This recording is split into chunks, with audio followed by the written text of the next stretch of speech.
2024. Contact 6 is a game changer. Consumers turn to Contact 6. I don't know what you did behind the scenes, but it worked. Thank you guys so much. Like, I cannot thank you enough. We help those feeling ignored. Oh my God, that was a lifesaver. And overlooked. I was ecstatic. I'm like, thank God. And exploited. I don't know what y'all said to them, but they caught me right away. From nightmare home projects. Once I contacted Contact 6, he got back to me the next day. To major purchases. So I'm bragging about Contact 6 all the time now. To unexpected denials. I was shocked. Contact 6 is here to help consumers get heard. Being able to actually have someone listen and help us was extraordinary. And put money back in their pockets. When you can't get something resolved on the normal level, you take it to the next level. And for me, my next level has always been Contact 6.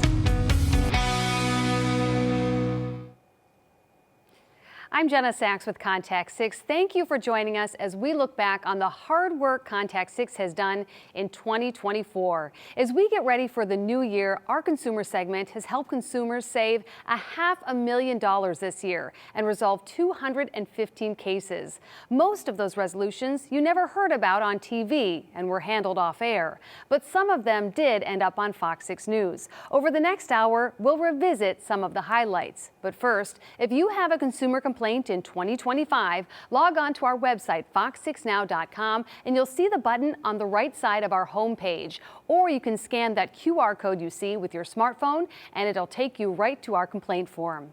Now let's get started. A West Allis man thought his money was protected in the bank. Then he discovered $4,000 missing. As we reported in January, his safe deposit box turned out to be anything but. Made it a lousy Christmas. I was laying in bed for a week depressed. Jeffrey Temmer thought he could bank on his money being safe at this Wells Fargo in West Allis. I went down there, I was going to start my Christmas shopping. But when a bank manager took Jeffrey into the vault in November, the lock was drilled out. They found his safe deposit box empty. She was as shocked as I was. We went back to her desk, and she was going to do some investigating. A safe deposit box is not a bank account. It's storage space at a bank where you can keep valuables in a metal box for a fee. Jeffrey says he's current on his payments. I only keep money in there that I don't want to touch unless I really have to. West Allis police are investigating where Jeffrey's money went. That's interesting. Kent Belasco is director of Marquette's commercial banking program and says safe deposit boxes are usually secure. I have a key, and the bank will have a key, so they can't open it without me. Some use the boxes for documents, passports, and other valuables because of the extra protection. There's a better chance of robbery at home or a fire. But unlike a savings or checking account, the contents in a safe deposit box are not insured by the FDIC. The bank is not liable for that, because they don't even know what's in there. That is, unless the customer can prove the bank was negligent. I thought it was a safe place. You know, you think a safety deposit box is safer than keeping it at home. For 2 months, Jeffrey and his family asked Wells Fargo for a refund. They say the bank wanted a signed affidavit, which Jeffrey provided, and a police report he can't get while the case is open. I'm hopeful that Contact 6 is here. Contact 6 emailed Wells Fargo about Jeffrey. 5 days later, he walked into a meeting with the bank and walked out with his $4,000. Plus, they gave me an extra $500 for my trouble, which I thought was very nice. Wells Fargo tells Contact 6, we sincerely apologize that our communications on this matter and the resolution did not occur sooner. It says because the bank's correct process was not followed, it approved Jeff's refund upon getting his affidavit. I don't think it would happen this fast without Jenna Sachs and Contact 6.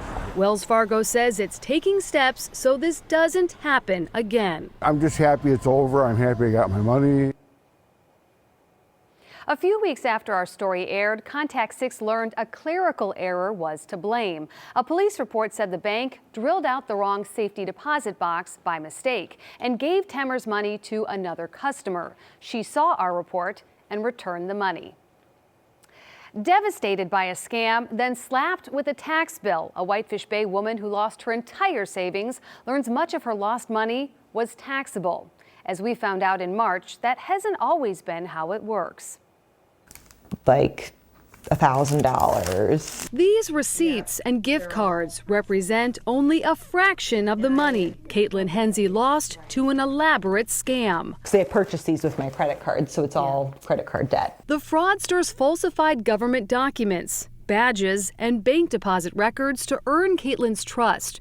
They claimed to work for Wells Fargo and the FTC and told Caitlin her identity was stolen. They led me through a variety of series of steps to supposedly secure my money.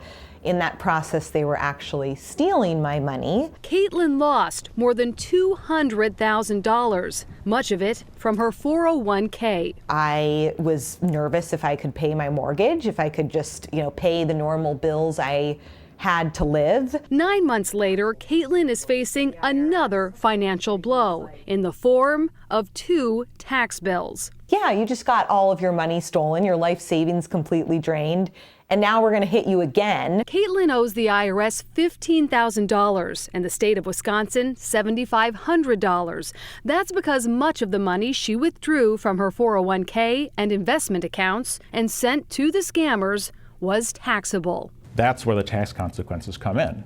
The individual is making a withdrawal from their retirement account. Tax attorney Robert Tuber says it used to be that scam victims could take a theft loss deduction on their federal tax return. That deduction went away with the Tax Cuts and Jobs Act of 2017. No matter how elaborate, there isn't a loss deduction right now that would work for them. Wisconsin doesn't have a theft loss deduction either. Tuber says scam victims can challenge their tax balance with the IRS, but there are filing fees and no guarantees. In Wisconsin, victims can ask for a reduced tax liability if the crime that they've been subject to actually has left them in some way destitute. Caitlin has managed to hold on to her house, which means they see me as, my total assets being too much. That's despite living paycheck to paycheck. I had just begun to get to the point where I didn't need to be extremely nervous every day. Just as Caitlin starts to find her footing, she says the tax bills are a big step back. I don't have enough money to pay even like a quarter of that right now. Hensey says her plan is to tackle as much of her taxes as she can, then pay interest until the bills are paid off. After our story aired, Wisconsin Senator Tammy Baldwin introduced legislation to make sure victims of scams are no longer taxed on their lost money. They shouldn't have to pay twice and be further penalized by the IRS when they indeed were the victims of fraud. Baldwin's office tells us she remains committed to advancing the legislation, which reinstates a tax deduction for the victims of scams, thefts, accidents, and other casualty losses. When a tree falls, who pays for the damages? Still ahead, the Wisconsin law that protects cities and frustrates one man. And a home improvement contractor accused of taking money and not finishing work. The dozens of criminal charges he's facing, plus the historic Milwaukee home he allegedly gutted.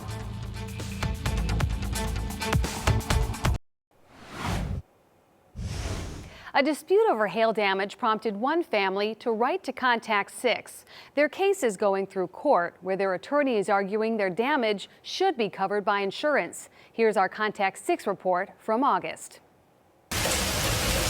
Ever since the clouds rolled in and the hail beat down, Nicole Mazias, we started off with a bad hailstorm, has been riding out the storm with State Farm Insurance. Every time I hear, like a good neighbor, and I'm like, I would not want neighbors like that. On April 19th, 2023, Nicole and her neighbors in Jackson went out to survey the damage. We saw our back patio just peppered with granules. Granules from her shingles. A trusted contractor confirmed hail damage to Nicole's roof. So did State Farm's first adjuster.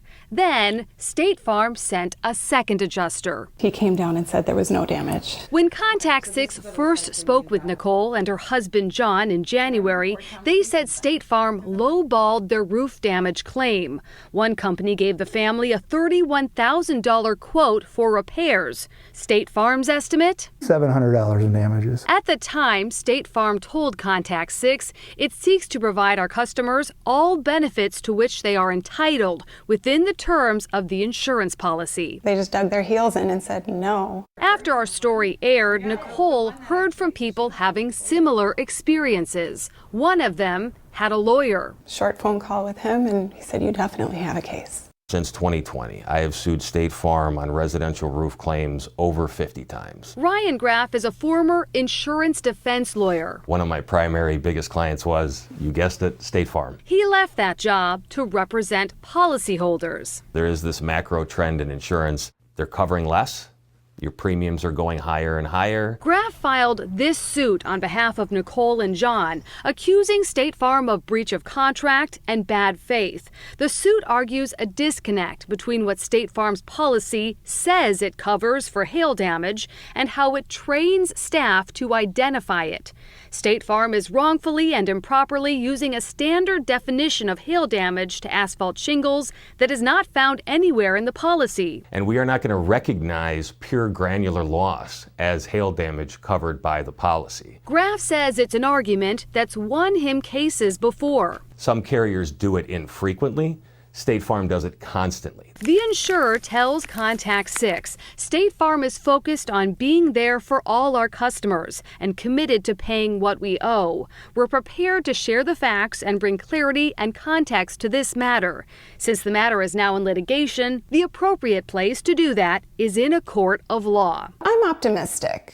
I am. Nicole's family paid $30,000 for a new roof, then switched insurance providers. When Nicole handed over her case to a lawyer, you might say the clouds parted. It was a huge relief because I spent so much time over the course of that year where I was just like, your turn. Nicole's case is still working its way through the court. If a judge decides that granular loss was covered by her policy, her case would go to a jury to decide whether the shingles were damaged by the storm. A tree falls in a park right on a man's car. He thought the city should pay for his repairs. Back in June, Contact 6 found out that Wisconsin law was not on his side. You know the saying, when a tree falls? Luke Tabbert has been considering that question. Got to about right here. I heard the crackle. Not necessarily about the sound a tree makes. And then all of a sudden, boom. The whole thing came down on me right here. But rather, who should pay? It was a good 8 inches thick. When it lands on your vehicle. The tree falls in the wood, it makes a sound, it crushes your car. Driving through Rock River Park in Fort Atkinson in April, Luke approached a dead tree when its top half split off. Smashed my windshield, got my hood, came down through my whole radiator system. Got my suspension all messed up. He visited the ER for whiplash. His car hasn't recovered as quickly. This is $500 just to replace this, you know. I don't have that right now. When the tree snapped and fell on Luke's car, he was left with a big question. Whose insurance would pay for the damage? His or the city's?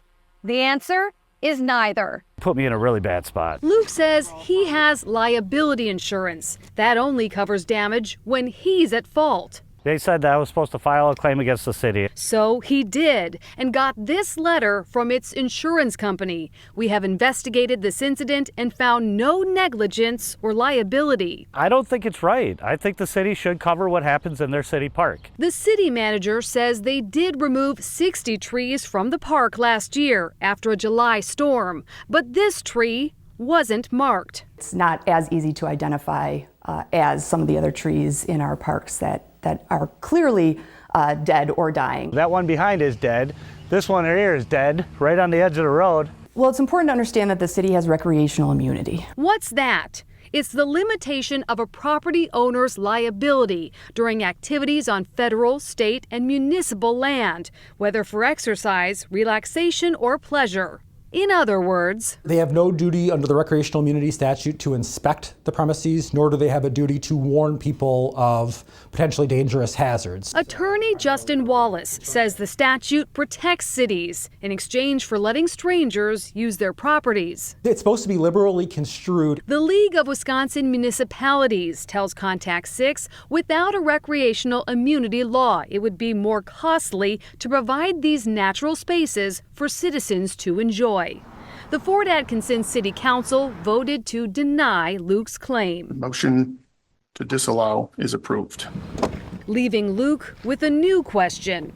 When a claim fails, does the car get repaired? The way it's running, it's got me scared that I'm gonna lose it in the next month here. The City Council's vote gave Luke 6 months to file a lawsuit. He was unable to find a lawyer who wants his case. But he does tell me since our story aired, he saved up enough money to buy a new car. Still to come, a popular grilling accessory that could have cost a Kenosha man his life. The gut-wrenching experience that has him encouraging others to throw that item away. A home improvement contractor is facing dozens of criminal charges, a handful of them for an unfinished project at a house that once belonged to one of Milwaukee's most illustrious men. Here's the Contact 6 report from June. Yep, this dining room here, all of this woodwork is original. Jeff Mathis's house is steeped in Milwaukee history. The hardwood floors throughout the house. 100 years ago, this Italian Mediterranean-style home in the Washington Heights neighborhood was occupied by none other than William S. Harley, co-founder of the Harley-Davidson Motor Company. We don't renovate, we restore. But the William S. Harley Mansion was in rough shape when Jeff's family bought it in 2021. And that's how the noble history of a home on the National Register of Historic Places. You're charged with theft by contractor. Came to involve Nathan Noble Regina. Do you understand the maximum charges and penalties you face today, sir? Yes, I do. Contact 6 met Jeff at the Milwaukee County Courthouse, where Regina appeared on dozens of charges for his business, Nobleman LLC. He did very little work for us. Jeff says Regina gutted his first floor after taking $11,000 as down payment to remodel the kitchen, install a main floor laundry, and remove a back staircase. Then, work at the Harley Mansion went idle. He was to return our deposit. He refused to do that. Jeff's family of 5, including a toddler, lived in a house of hazards, including this drop-off from the kitchen to the basement. We had to keep doors shut and be very nervous and always on our toes. That was in 2022. Regina now faces 9 counts of theft by contractor, 6 of them felonies, plus another 36 misdemeanor charges for home contract violations and not providing lien waiver notices, 3 of them for the Harley Mansion job. Would either of you comment on the charges here today? Regina didn't speak to Contact 6 while leaving the courthouse. Are you still working as a contractor? Contact 6 first told you about Regina in December 2022. This post here had been attacked by carpenter ants. That's when another unhappy customer, Philip Ofnowski, told us he'd paid Regina $635 to repair an outdoor support pillar. I never expected to get my money back. Philip's work never started. As far as I'm concerned, he defrauded and he's a deceit and a cheat. Regina faces a theft by contractor charge for Philip's project. He's pleaded not guilty to all the misdemeanor charges. He'll be back in court for a preliminary hearing on the felonies. This is our new kitchen that is now finished. Jeff found 2 new carpenters to kickstart Regina's job. We were all down to the studs. He's moving on from this bumpy bit of history in what he hopes will be the long life of the restored Harley Mansion. A small claims court ordered Regina pay Jeff's family $24,000, but they haven't gotten that money. Regina tried filing for bankruptcy but failed to make payments, so the bankruptcy was dismissed. A popular grilling accessory sent one man to the ER. In April, he spoke with us about the dangers of that product that could have killed him. It's impossible to keep Wayne Ramczyk away from his barbecue. I love grilling, and the food tastes so good on the grill. You'll find him, tongs in hand, no matter the season. I mean, in the wintertime, I've had foot of snow and I'm brushing it off. But this spring, the Kenosha man is doing one thing differently. It was a complete surprise. It's because of a life-threatening, literally gut-wrenching event that began at this grill. Something like this caused me to spend 8 days in the hospital. A week of sharp stomach pain, then a fever of 102, prompted Wayne to check into Frederick South Hospital in February.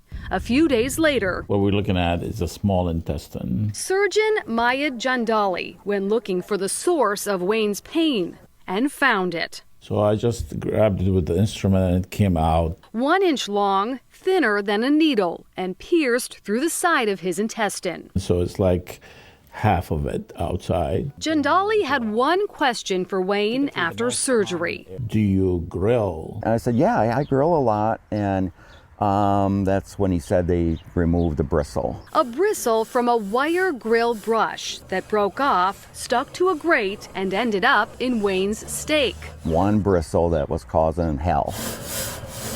Wayne used a grill brush like this one to clean his grill. Even when used properly, the bristles can break off. Wayne had no idea he'd swallowed one. This is what caused all havoc. Wayne still has it, taped to the side of a jar, hard to see. The culprit that cost Wayne 4 inches of his intestine. I just can't get over how thin it is.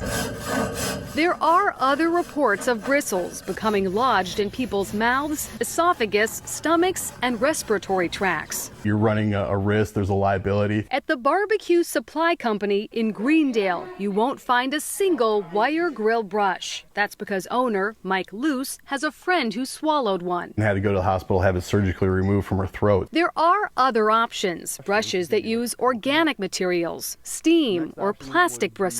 There's nothing residual that's going to be left behind. Luce has his favorite. We found that the gray scrapes, the wooden paddles, are the safest and most effective. At first reluctant, Wayne returned to his grill with a different brush in hand. See how it steams it? And that's how you clean the grill. He wants wire brushes banned, or at least to encourage others to throw theirs away. If it helps save somebody, one person, from going through what I went through, I feel good. The bristle was inside Wayne's body for 2 weeks. Many wire grill brushes do come with warning tags telling consumers to throw them away if any loose or broken bristles are discovered, and also to check their surfaces before cooking. A solar company closes its doors, leaving customers with unfinished work and abandoned contracts. There's just not enough money to go around after selling all the stuff they could find. Why the FBI is investigating the company for fraud. Milwaukee FBI agents lead a major operation to dismantle an online criminal marketplace. They did it by going after its users. In this story from May, we revealed some of those users were right here in Wisconsin. It was a market, unlike any you've likely seen. And what people shop for can't be found in an ordinary store like this one. In the Genesis Market, shoppers sifted through packages of stolen data online, adding to their carts the passwords and usernames for millions of email, social media, and banking accounts. And you could only step foot in on the dark web. A user of Genesis Market could purchase that package of your computer that has all of your logins and your digital fingerprint for as little as $4. Agent Amanda Knutson sat down with Contact 6 to talk about what the FBI called Operation Cookie Monster. The Milwaukee field office, this was our investigation. An investigation that dismantled the Genesis Market website. It made a big dent in the sense that there were about 80 million stolen login credentials and about 1.5 million victims. The Genesis Market was basically an illicit online store for cyber criminals around the world. Their purchases allowed them to emulate victim computers and commit fraud. Many times what happens is that you close one and then same kind of businesses can pretty much move elsewhere. Marquette Assistant Professor Debbie Perulli says these illegal markets pop up on websites not visible on public internet. Most of the times you are required to use specific software to browse through them. Newly unsealed warrants in Wisconsin's Eastern District detail how Operation Cookie Monster targeted alleged users, among them a man in this Milwaukee apartment building, whom agents believed wanted victim accounts that had logins for Wells Fargo, Landmark, Chase, PayPal, and Venmo. In Cudahy, another search warrant was filed at a redacted address where agents believed a user bought packages with 281 usernames and passwords for Apple, Amazon, PayPal, and other social media. A small glimpse into a massive operation. We partnered with about 16 other countries, and on a single day, we executed arrests, searches, and interviews of these users all at the same time. Not all users faced criminal charges, but Knutson says, more importantly, the market was discredited. Because what Genesis Market promised its users was that it would keep their users' information safe from law enforcement. Successfully taking the sensitive information of millions of victims off the digital shelves, at least for now. The FBI says the Genesis Market had victims in all 50 states. It's unclear whether any of the suspected users in Milwaukee County will face criminal charges. The FBI continues investigating a Waukesha solar installation company for fraud. In this story from February, we explain how the company left many customers on the hook for solar panels that were never finished or never installed. We've always been very eco-conscious here. The motto in the kitchen at the Trickleby Cafe is waste nothing. We're almost zero waste here. We have like one trash bag a week. It was in that spirit the Milwaukee nonprofit, which lets customers pay whatever they can for a meal, decided to go coal-free. In 2021, the solar panels were put up, a 29 solar panel array. Fast forward to today, and those solar panels remain dormant. As for the company that installed them, it was complete radio silence. The Trickleby Cafe paid Sun Badger Solar upwards of $35,000, but the company's work failed inspection and the panels weren't activated. 2 years ago, we thought we would already be off coal. We'd be generating enough electricity on our own. The Trickleby Cafe is not alone. When Sun Badger Solar closed early last year, it left dozens of customers with unfinished projects or abandoned contracts. The Waukesha Solar Company is the focus of multiple lawsuits, including one by the city of Chicago that accuses it of deceptive and unfair practices, saying it robbed Peter to pay Paul. Wisconsin Consumer Protection has 148 complaints, and the Better Business Bureau 100 complaints from unhappy customers. They either paid in full up front or they made large down payments, and in some cases they took out loans to pay for these home remodeling projects. Now, records obtained by Fox 6 revealed the FBI is investigating Sun Badger Solar for fraud. I'm not surprised. I mean, it all felt really shady. In late December, the FBI executed a search warrant at Slack Technologies in California. Slack is a chat tool used by coworkers to communicate. A special agent in the Milwaukee Field Division filed an affidavit seeking records that reveal the state of mind of Sun Badger employees and principals with respect to the accuracy or falsity of representations being made to customers. The affidavit says despite the company's struggles, it appears it continued to sign solar installation contracts and continued to promise clients shortened time frames, even though the time frame could not and would not be met. It wasn't very long before I knew the bottom had fallen out. Paul Carter in Milwaukee is among more than 140 creditors listed in a court filing by the Sun Badger Solar receiver. Receivership is an alternative to bankruptcy. Paid $18,000 and Sun Badger didn't put anything up. Paul eventually hired another company to install his panels and doesn't expect he'll get anything back from Sun Badger Solar. There's just not enough money to go around after selling all the stuff they could find, and most of that went to the workers. I think we need another can. The Trickleby Cafe also hired another solar company. Its director hopes their panels won't go to waste much longer. They're not even activated yet, but we're very close. The affidavit said consumers lost about $1.3 million to Sun Badger Solar. Contact 6 was unable to reach its owner, Trevor Sumner. The Trickleby Cafe's solar panels were activated shortly after our story aired, and I'm told they're working great. Thousands of people driving cars around the Milwaukee area with rolled back odometers. The issue's potentially hidden behind the fake mileage readings. And a Salem woman couldn't get a straight answer from a dry cleaner about where her wedding dresses went.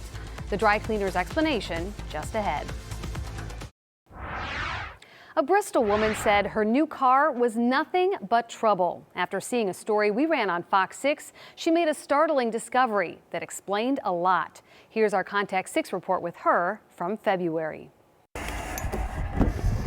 If Dina Piazza could go back in time, she'd never buy this 2007 GMC Acadia. Right now, it'll probably drive home, but then, along the way, who knows what'll happen. Dina bought the car from a mechanic in May for $6,000. I like the design, the size of it. But the car soon revealed many problems not outwardly visible with its battery, various sensors, and fuel injectors. Dina quickly spent $4,000 on repairs, tows, and rental cars. And it seems like out of 4 mechanics, nobody could fix it.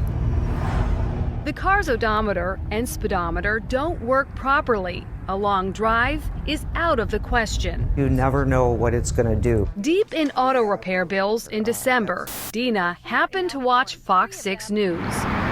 Carfax estimates there are 28,000 vehicles in Wisconsin with rolled back odometers, half of those in the Milwaukee area. I decided to get the Carfax. An emissions test in May detected a possible mileage inconsistency. Dina knew that. But as the salon owner read the Carfax further, she saw in May of 2020 her car had 206,000 miles listed. Today, it's short of 115,000 miles. When I bought it, it had 103. Taking our story's advice, Dina filed a complaint with the DOT, and now she's in contact with an odometer and title fraud investigator. He said it was turned back to 97,000 in January of 2021. Dina says when she bought this car, she didn't know an odometer could be rolled back. And even now, she says there aren't a lot of red flags that it's traveled farther than the odometer says. But here's one. The seats do look pretty worn. I suggest anytime you purchase a vehicle, you take it to a mechanic and get it looked at. Paul Krauska of Eddie's Service in Saukville says before buying a used car,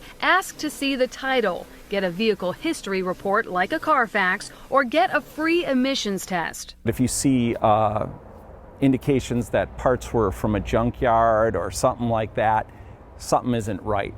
Check whether the wear and tear on the vehicle matches its mileage. Krauska has this tip. This lower right is all worn. Look at the brake pedal. Because people switch from gas to brake, they wear out that lower right corner. Something you won't see in a car with a lower mileage. There's a little rust, that was all. Dina is waiting to learn more from the DOT's investigation, but had she known her car's mileage was in question, I would have never bought it.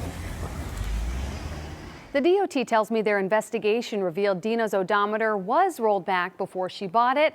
However, they could not determine who was responsible, saying records from past owners were inconclusive. A lot of time and thought goes into picking the right wedding dress. It's why so many women pay hundreds of dollars to get theirs preserved. In March, we went looking for 2 missing wedding dresses.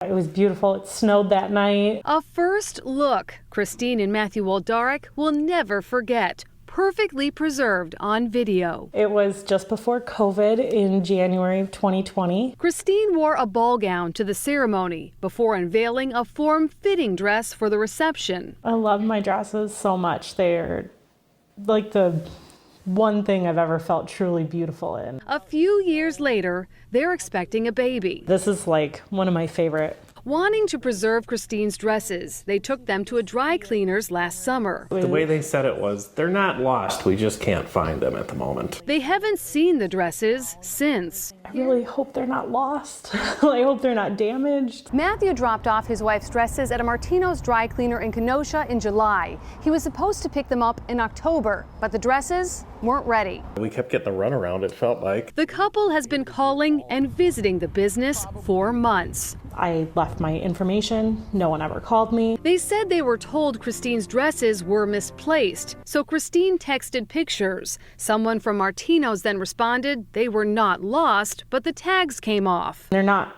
replaceable, so it's hard. It's really hard. Finally, Contact 6 stopped by Martino's, looking for answers. One day later, we brought back Christine to pick up her dresses and to speak with the owner. It somehow slipped through the cracks to call you. And when you were calling, I was not getting the messages to call you back. Dan Martino says Christine's dresses were never lost. Communications between myself and my staff and myself and my customers has to improve greatly. He says his staff in the evenings are young, and the dresses were cleaned and pressed months ago. As for the delay, we need a very specific box to box wedding gowns in, and then we need people specifically trained to box wedding gowns, both of which I had some challenges with. Martino waived Christine's charge. Again, I'm very, very sorry about all of this. And said changes will be made. Not that it doesn't look good, it just doesn't feel good.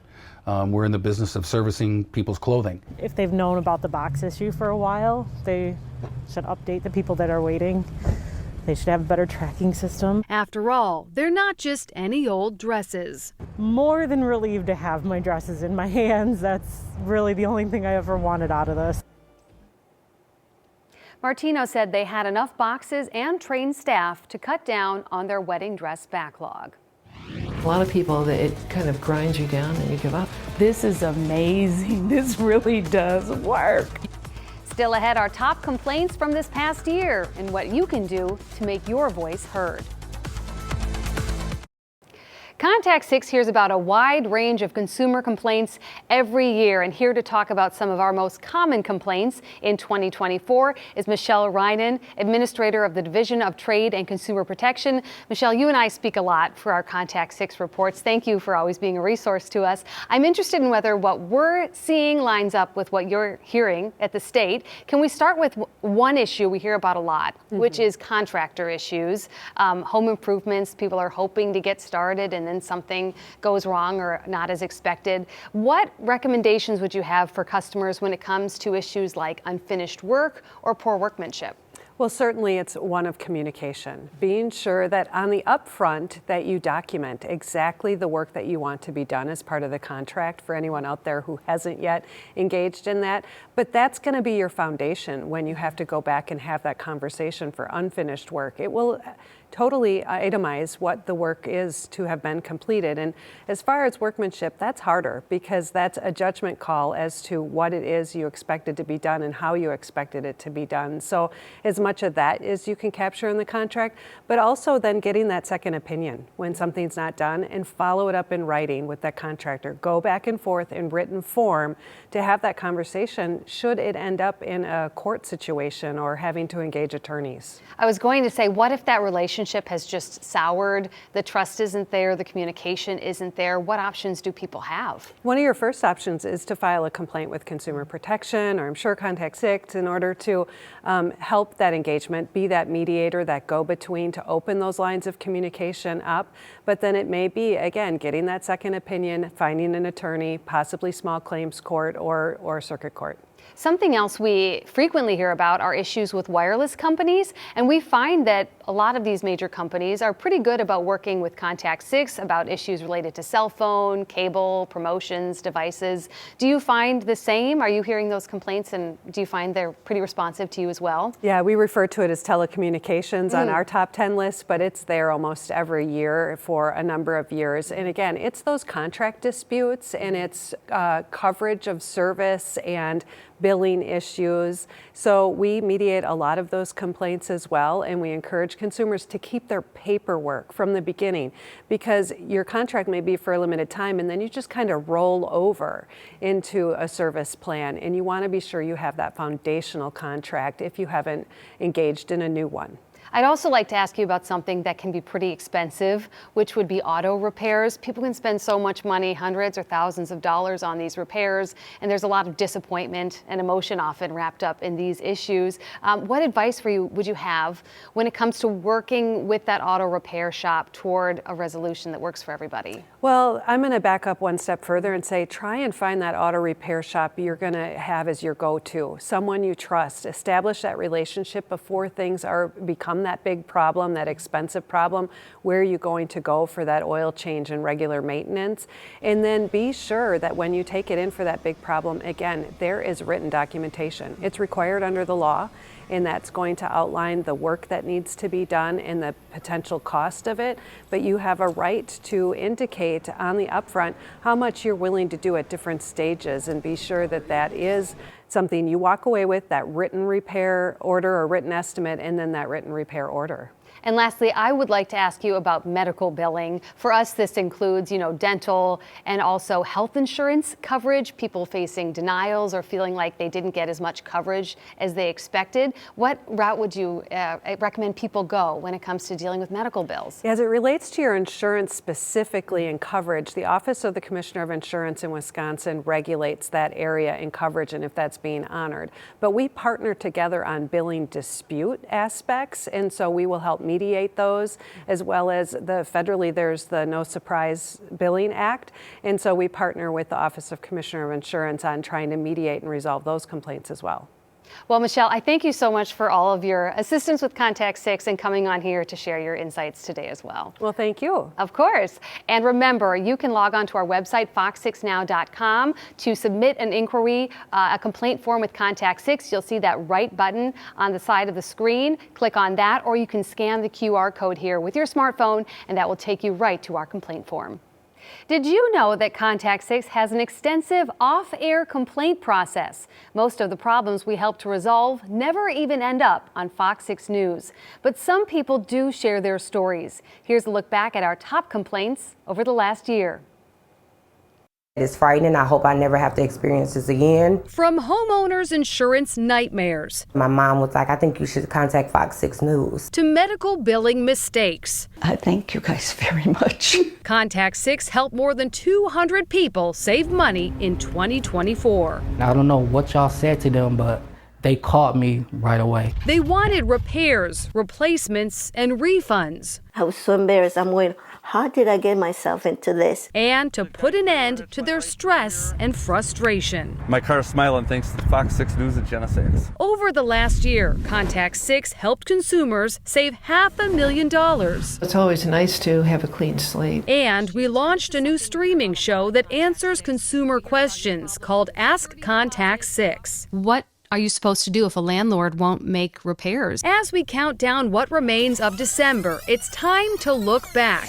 Here are the top 6 complaints to Contact 6 in 2024. Starting with number 6, insurance issues. You're locked out from getting prices from us and getting insurance from us. People wrote to Contact 6 about their difficulty getting coverage and claims from life, home, auto, and travel insurance.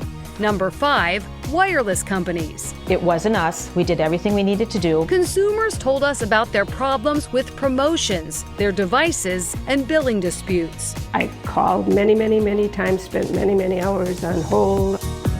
Number 4, auto repairs. Contact 6 devoted an hour-long episode of Ask Contact 6 to this topic. This person's vehicle is no longer running. There's been some type of a defect. They're not getting answers. Number 3 on the list, banking problems. That includes issues with ATMs and money transfers. I asked if I could speak to the escalation department, and there was no escalation department. Number 2, home contractors. It's all cracking right down in there. People complained about poor workmanship or projects paid for and never finished. Finally, the number 1 complaint to Contact 6, medical billing. The 5th time, then all of a sudden I got escalated and I'm talking to this lady and she says, I'm going to send you to collections. Contact 6 got 54 complaints about medical and dental billing in 2024 and health insurance denials. A lot of people, it kind of grinds you down and you give up. Before you give up on a consumer problem in 2025, remember. And I was like, wow, this is amazing. This really does work. You can always file a complaint form with Contact 6 on fox6now.com.